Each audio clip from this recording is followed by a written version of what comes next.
cero, bienvenidos a la clase número 8. Seguimos en pandemia, así que vamos a continuar con las clases virtuales. Sí, yo también opino lo mismo, pero ni modo.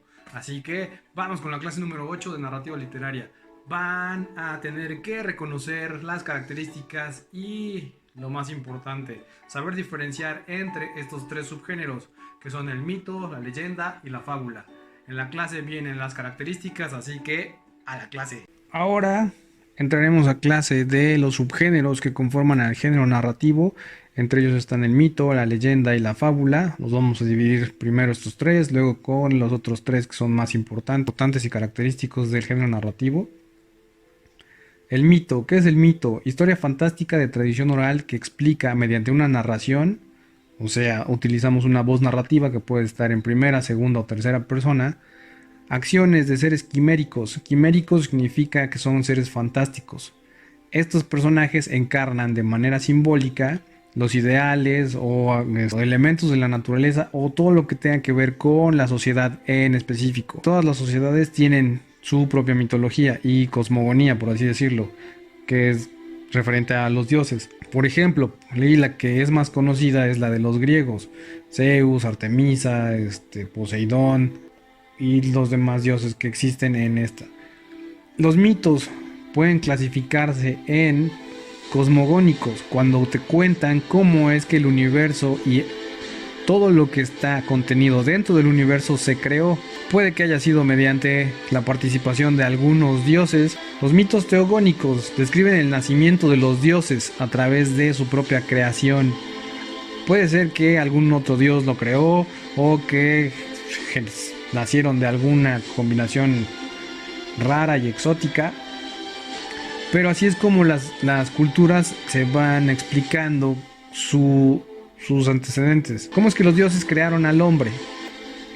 Por ejemplo, aquí tenemos unas imágenes en las que el primero sería cosmogónico, el siguiente sería teogónico y ya este sería antropogónico. También es un mito y está relacionado con la religión, ya lo sabemos.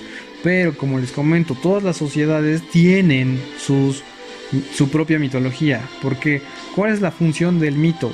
Que su propia sociedad se comprenda y tenga tanto antecedentes que lo hagan entender sus valores, como una historia a la cual pueda referirse para conocer su pasado. Esa es la importancia de los mitos en las sociedades.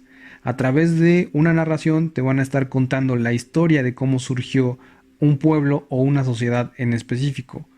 Y tiene que ver con su cultura, con sus ritos, con sus valores, con la tradición oral que se ha transmitido de generación en generación. Esta imagen está muy chida. Hay varios seres mitológicos de diferentes culturas. Aquí otras imágenes de diferentes mitologías. Los mitos te van a estar contando una historia, es decir, van a utilizar la narrativa para poder contarte todo lo que es referente a una sociedad en específico.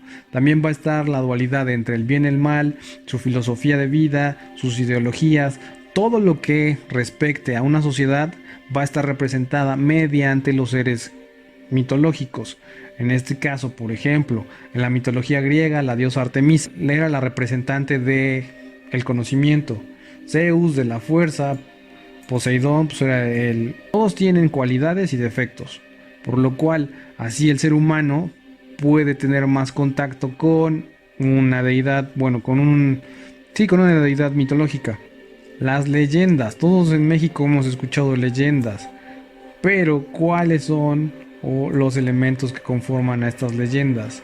Estas también son narraciones populares, es decir, se pasan de generación en generación. Pero la diferencia entre la leyenda y un mito es que las leyendas sí tienen un referente histórico. Por ejemplo, la leyenda de El Charro Negro. Su referente histórico es que durante el periodo de la Revolución, los hombres se iban por las noches, dejaban a su pelotón y se iban por las noches a ver a sus mujeres, o a visitas conyugales, por así decirlo. La leyenda del Charro Negro. Su referente histórico es que los hombres, cuando estaban peleando en la revolución, algunos de ellos dejaban a su pelotón para ir a visitar a sus mujeres, lo cual era castigado con fusilamiento. Cuando eran por así decirlo, descubiertos, pues ellos tenían que asesinar a quien los descubría cuando iban a ver a su mujer, por lo cual si te encontrabas a un charro negro, pues te asesinaba para que así tú no contaras que lo habías visto ir a visitar a su mujer. También existe la leyenda del Callejón del Beso, obviamente la leyenda del Super Santo y la leyenda de Popocatépetl e Iztaccíhuatl. En México está la leyenda del Callejón del Beso, la leyenda del Santo y la del Popocatépetl e Iztaccíhuatl.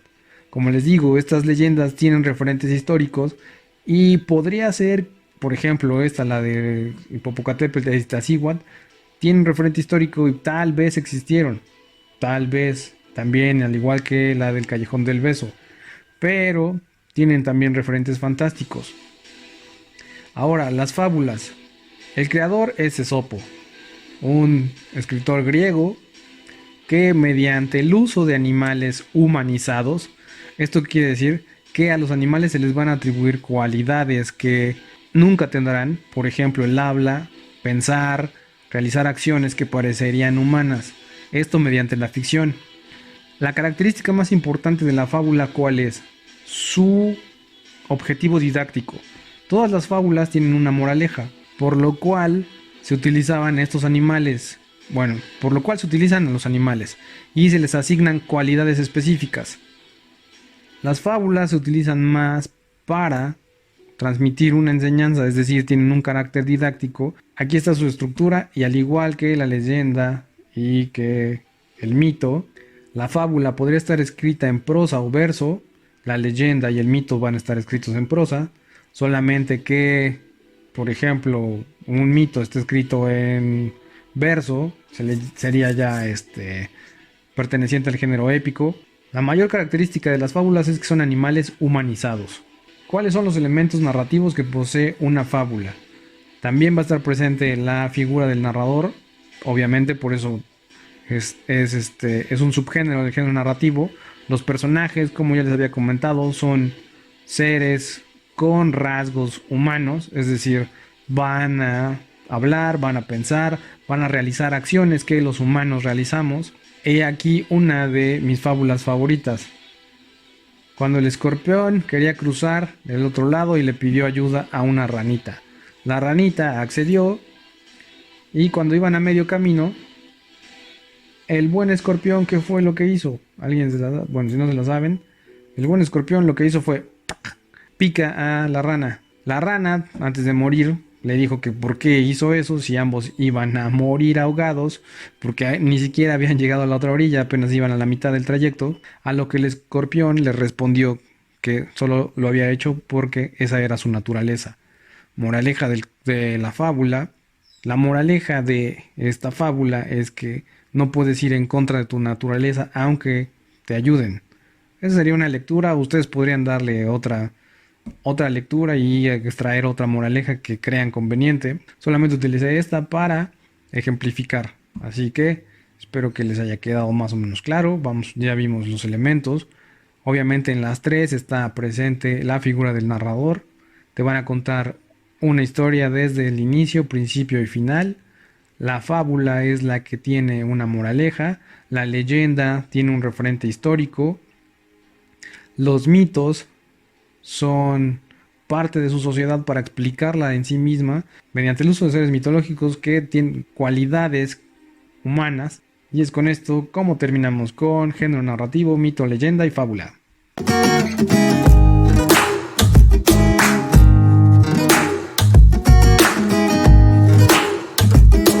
Como conclusión de la clase, ya sabemos las características de estos tres subgéneros. El mito es sobre los seres que crearon una sociedad.